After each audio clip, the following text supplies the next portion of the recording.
Nisokatra tamin'ny fomba ofisialy ny Tampieta izaina 7 sorarivo 5 sorarivo ho an'ny tily sy mpanazava eto Madagasikara. Ho an'ny faritra Analamanga Avoany dia titsy amin'ny katedraly Saint-Laurent Ambohimanoro no nanokafana ny Tampieta izana. Fotoam-pivavahana no teto amin'ny katedraly Saint-Laurent Ambohimanoro nanokafana tamin'ny fomba ofisialy ny fotoam-pitezana ho an'ny tily sy mpanazava avy amin'ny fivondronana 50 eo anivon'ny fiangonana FTKM, FLM, METM, FMTA atao anatin'ny faritra Analamanga Avoany.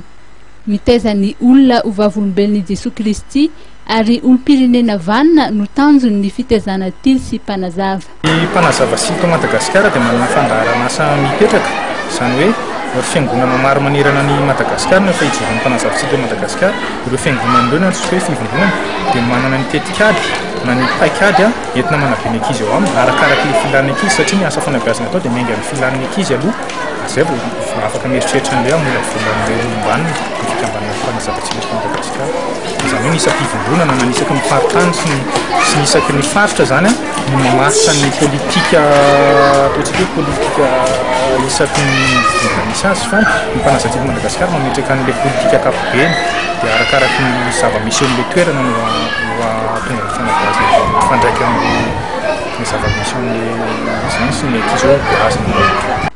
Tamin'ity fotoana teto amin'ny katedraly Saint-Laurent Ambohimanoro ity ihany koa no nanolorana ny praidy mpanazava stily ary ny komity paritra izay asa mandritry ny efataona. Tsinjo Arinosy Raingo Arvelo na Viana Be Finiavana no mpitarika ny mpanazava eto amin'ny faritra Analamanga Avoany ary radomanana Randrianaivo Nirina Soa ho an'ny tily.